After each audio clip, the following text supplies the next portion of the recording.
Hello everyone, welcome to our channel, and today we will see how we can send money from Revolut to PayPal.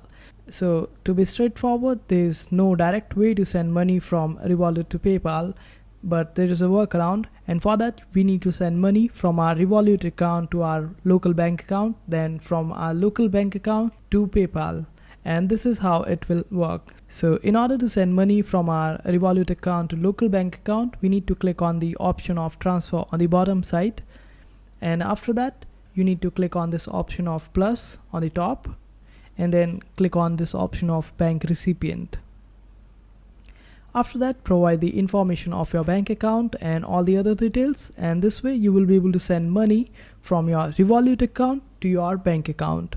And after that, you need to head up to PayPal, just add money to your PayPal account from your bank account. And that's how you send money from your Revolut account to PayPal account. I hope this video was helpful. Make sure to hit that like button and also subscribe to our channel for more helpful videos.